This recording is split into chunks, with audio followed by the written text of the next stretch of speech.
Fala pessoal, e aí, tudo bem com vocês? É o seguinte, vamos lá, né, dando continuidade aos nossos estudos. Nós vamos ver hoje a aula caderno 2, frente 2, as aulas 19, 20 e 21. Basicamente eu vou falar com vocês aqui um pouquinho de resistores, leis de Ohm e potência elétrica, tá bem? E posteriormente, associação de resistores. Então vamos lá. Primeiro, né, vamos entender o que é um resistor, pessoal. Seguinte, o resistor, né, é aquele corpo que possui resistência elétrica, tá bem? A função principal dele é converter energia elétrica em térmica, tá bem? E eles são componentes utilizados nos nossos circuitos elétricos, tá bom? Exemplo de onde isso pode, né, onde eu posso encontrar esses resistores. Eles podem funcionar como um limitador de corrente elétrica, certo? Eu posso usar um resistor para controlar a intensidade da minha corrente elétrica. Ele é encontrado em chuveiros, torradeiras, sensor e assim por diante. Então vocês podem ver que é um equipamento bem presente no nosso dia a dia. Tá bem? Bom, um grande estudioso, né, dessas resistências é George Simon Ohm. Tá bem? Ele é responsável, né, por criar o que nós conhecemos as leis de Ohm, hoje em dia tão utilizado, né, nos nossos circuitos elétricos aí.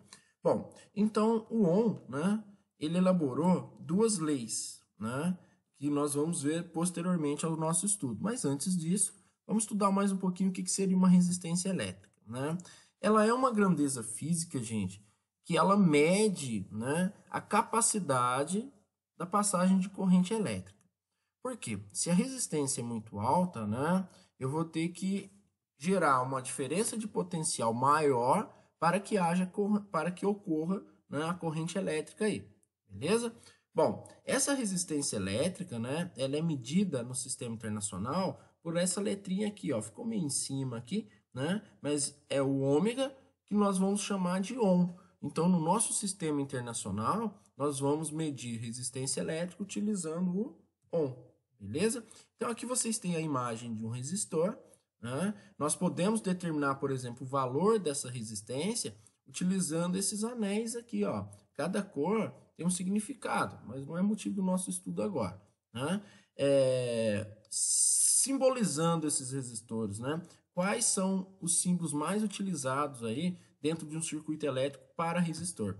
Você tem aqui essas duas representações também, sendo muito usual hoje em dia, né? Esta representação aqui, ó, em forma de retângulo, tá bom? Mas essa aqui também é muito encontrada. Vamos lá, então.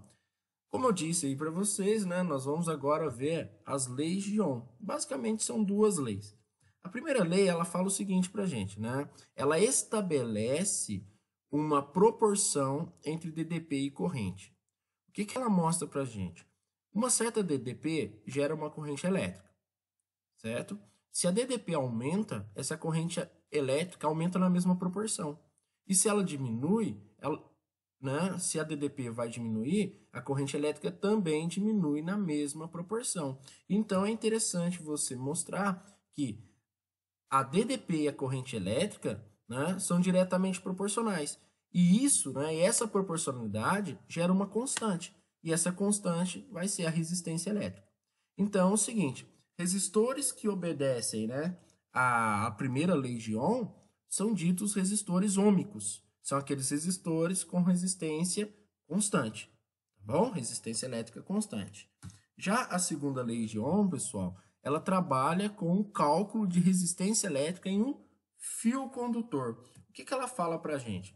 Que é essa equaçãozinha aqui, ó. Ela fala para a gente o seguinte: a resistência elétrica, né, é diretamente proporcional ao comprimento do fio e inversamente proporcional à área de secção. Ou seja, se você tem um fio muito comprido, né, você vai ter uma resistência muito alta. Porém, se você tem um fio e esse fio mais grosso, ele vai ter uma área né, de secção maior, então ele vai apresentar uma resistência mais baixa, tá bem? E a característica do fio também influencia aqui. O que é a característica dele, gente? A característica do material, nesse caso, é dado pela resistividade, tá bom? Então, a resistividade é uma característica do material com a qual o condutor é feito. Bom, não confundir resistividade com condutividade, certo? Por quê? O material, para ter alta condutividade, ele tem que ter baixa resistividade. Porque alta condutividade tem a ver com a passagem de corrente elétrica. Então, se ele é muito condutor, ele tem uma resistividade baixa. Porém, se ele tem uma condutividade baixa, é porque ele tem uma resistividade alta. Então, vocês podem, né, pensar que resistividade e condutividade é inversamente proporcional, certo? Resistividade e condutividade é inversamente proporcional. Muito importante isso aí. Também muitas questões do Enem, né, cobram a condutividade. Então, se você entende o que é a resistividade, você sabe que a condutividade é o inverso, beleza? Bom, só focando um pouco mais aqui, né? Essa primeira lei de Ohm, gente, ela é usada muito em circuitos elétricos, enquanto a segunda, né, é usada mais para você calcular a resistência elétrica, né, de fios condutores, tá bom? Então, falou em circuito elétrico, primeira lei de Ohm. Trabalhou com fio condutor, quer calcular a resistência? Segunda lei de Ohm, beleza? Bom, e essa resistividade é representada por esse Rho, né? Por essa letrinha grega aqui, o Rho, beleza? Bom, vamos lá. Resistor ôhmico. Como eu disse para vocês, né, o resistor ôhmico é aquele que obedece à primeira lei de Ohm, ou seja, a resistência dele é constante. Como que seria a curva característica dele? Gente, sempre isso aí, ó. Sempre que você pensar no gráfico da DDP em função da corrente elétrica, o gráfico da resistência será uma reta crescente, certo? Isso é um resistor ôhmico. Então, aqui nós temos uma curva característica do resistor ôhmico, certo? Onde eu posso pensar o seguinte, na primeira lei de Ohm, né? Se a DDP é um produto da resistência vezes a corrente, então olha que interessante.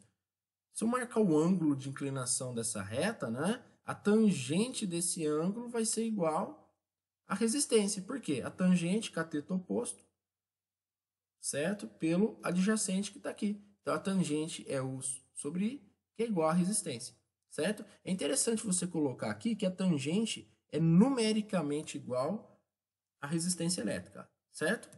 Bom, por essa razão, né, por ele ser chamado de ôhmico, ele também pode ser chamado de linear. Por quê? A curva característica de um resistor ôhmico é uma função linear, beleza? Bom, e a curva característica de um resistor não ôhmico? Vamos ver aqui. Gente, quando o material ele aumenta a temperatura, né, ele tende a aumentar a resistência.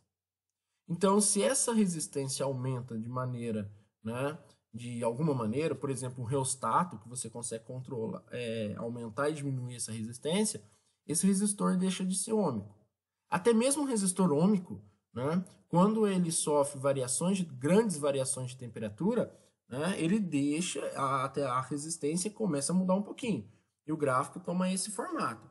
Perceba o seguinte, ó, até o valor de corrente 1, ele é basicamente ôhmico. De 1 para frente, ó, já deixa de ser ôhmico, já não mantém aquela proporcionalidade, beleza?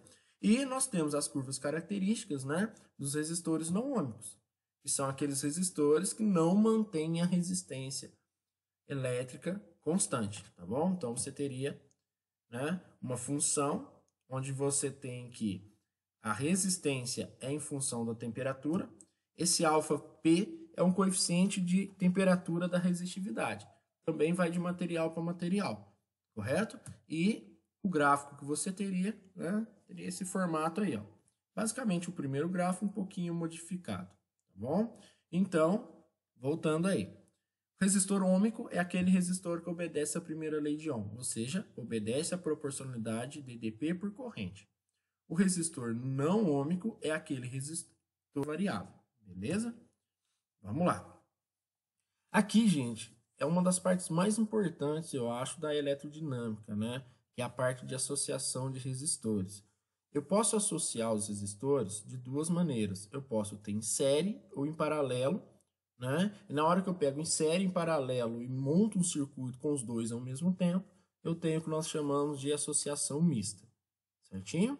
Então aqui eu vou começar um estudo, né, da associação em série, né? Vocês vão perceber que é interessante analisar a associação em série porque eu tenho uma diferença de potencial, né? Essa diferença de potencial é dada por U.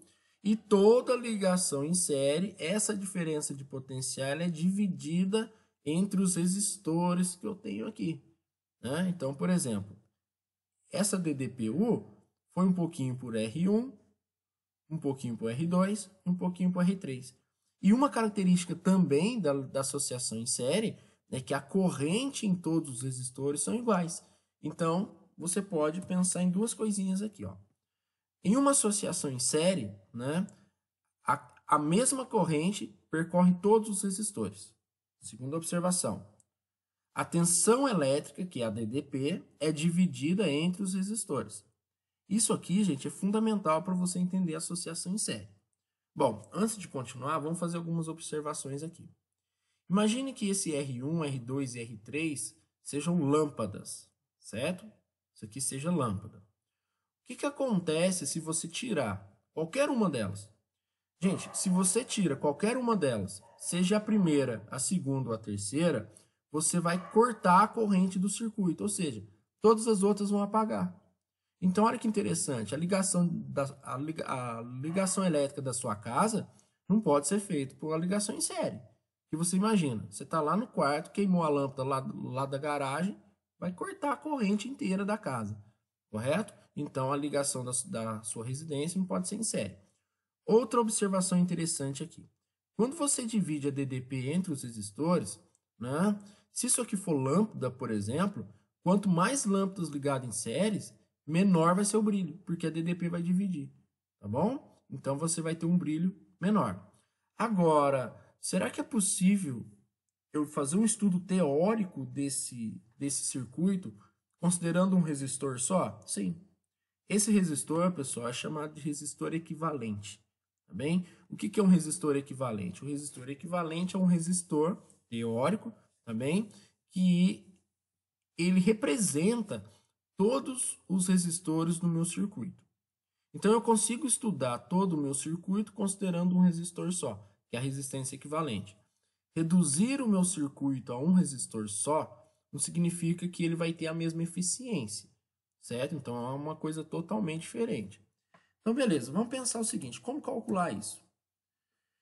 Bom, como eu disse aqui para vocês, né? Toda ligação em série, a DDP divide. Então, para eu encontrar a DDP total, eu tenho que somar. Como aqui são 3 resistores, eu vou somar o 1, o 2 e o 3.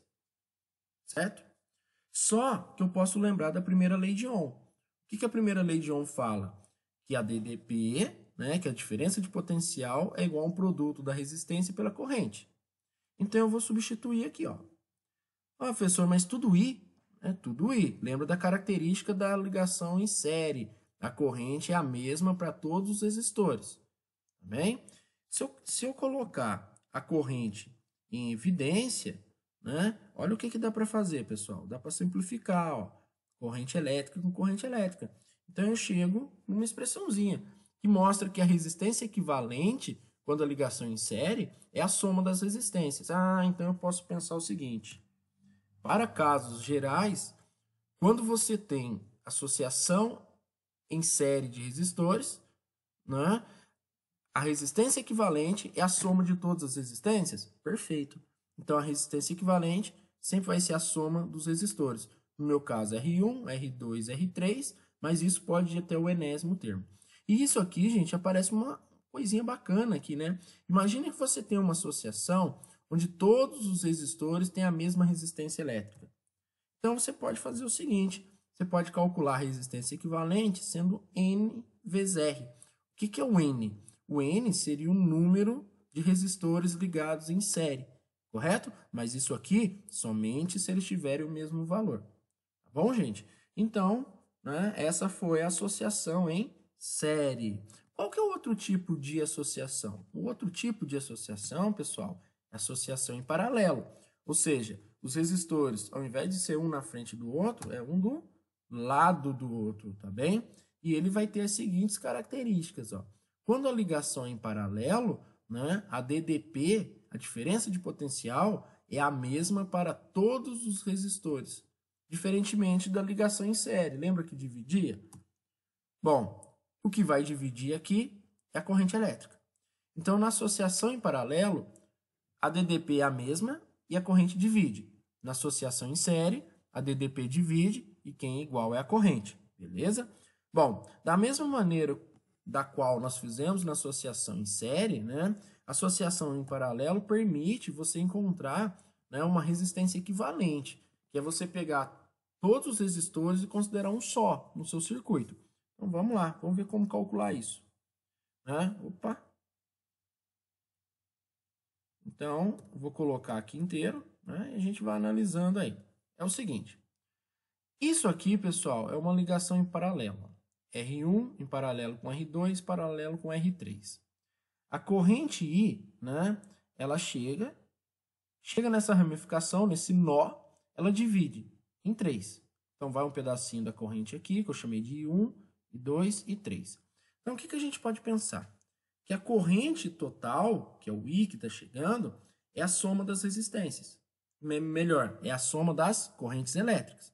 Então, o I é igual a I1 mais I2 mais I3.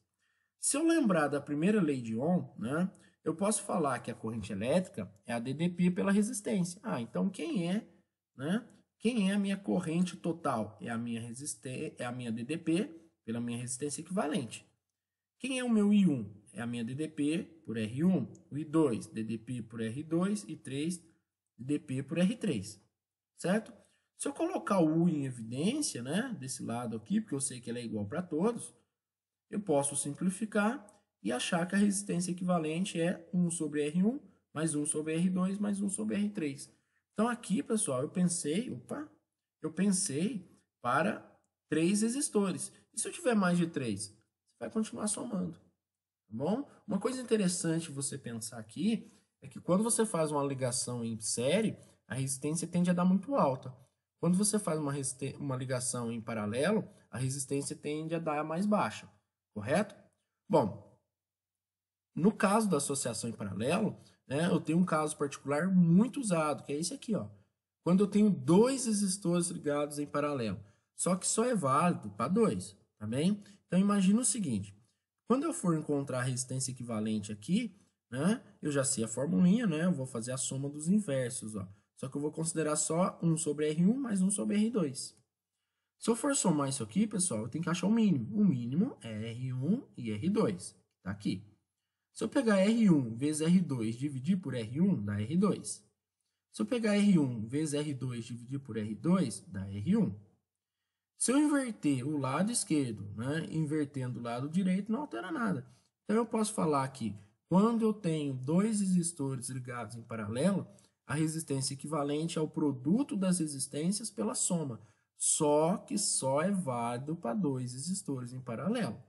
Tá bem? Professor, eu consigo resolver isso com 3, né, utilizando essa equação? Você pode resolver, mas da seguinte maneira, ó. Você faz o produto pela soma de R1 e R2, e o resultado você faz com R3. Tá bom?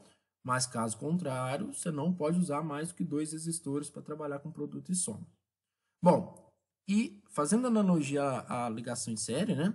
E se a ligação fosse só de resistências iguais, né? Ao invés de você fazer essa soma, você vai falar que a resistência equivalente é R sobre N, onde N é o número de resistores iguais ligados em paralelo, certo? Então, nós já sabemos aí a ligação em série, quais são as características. A corrente é a mesma para todos os resistores, né? A DDP se divide e a resistência equivalente é dada pela soma das resistências de cada resistor ligado em série. Em paralelo, né? A corrente divide, a DDP se mantém e a resistência equivalente é dada pela soma dos inversos das resistências. Certinho? Uma observação aqui, gente. Lembra que eu disse lá para vocês, lá na ligação em série, se isso aqui fosse lâmpada, se você tirasse uma em série, apagava as outras. Aqui não, né? A ligação em paralelo, se você tira uma dessas lâmpadas, as outras vão funcionar normalmente, tá bom? Não vai ter esse corte de corrente elétrica. Por isso que a ligação elétrica da sua casa é feita em paralelo e não é feita em série, beleza? Bom, continuando aí. O que seria um circuito misto, né? O circuito misto é aquele circuito que aparece ligações em paralelo e em série ao mesmo tempo, né? É possível definir uma resistência equivalente? Sim. Quem resolver primeiro, né? os resistores que estão em paralelo ou em série? Bom, gente, isso aqui é impossível de responder, porque vai depender do circuito, né? Tem circuitos que a gente começa com em série, tem circuitos que a gente começa em paralelo, então realmente vai depender do seu circuito elétrico, tá bom? Então, eu tenho aqui até então uma ligação em série, né? Onde, se eu tirar um dos resistores, os outros vão deixar de funcionar. A ligação em paralelo, né? Que são as ligações feitas, por exemplo, nas nossas casas. E a ligação mista. Perceba que ela tem ao mesmo tempo em série ou em paralelo, tá bom? Vamos lá, essa associação mista. Gente, os resistores, né, eles dissipam potência. Então, como que a gente vai calcular a potência? Vamos lembrar lá da mecânica, né? Potência é trabalho por tempo. E vocês sabem que todo trabalho na física pode ser associado à energia. Então, eu posso escrever o seguinte: a potência elétrica é a energia elétrica pelo tempo. Onde eu posso escrever que a energia elétrica é potência vezes tempo. Tá bem? Logo, eu posso lembrar algumas coisinhas aí. O que a gente viu até agora de eletricidade, né, permite nos dizer que o potencial, gente, que é dado por V, ou pode ser chamado também de U, tanto faz, geralmente o V é o potencial e o U é a diferença de potencial. Essa diferença de potencial, como nós já vimos, ela mostra para a gente a quantidade de energia distribuída por unidade de carga. Então, o que seria 110 volts, por exemplo? 110 volts significa que você tem 110 joules de energia para cada 1 coulomb de carga.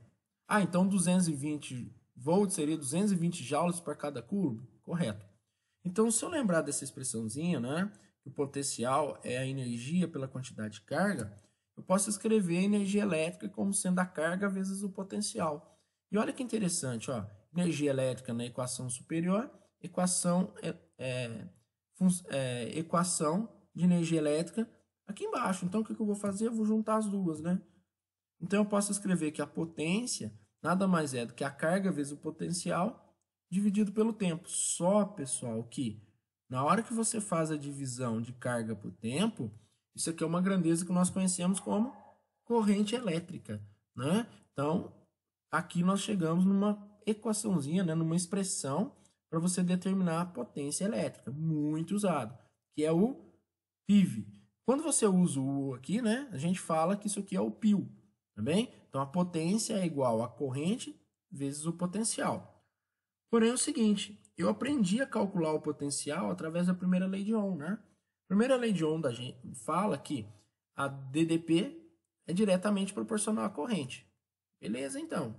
Então, eu posso escrever isso aqui, ó. Se a DDP, U, é igual a R vezes I, o I é igual a U sobre R.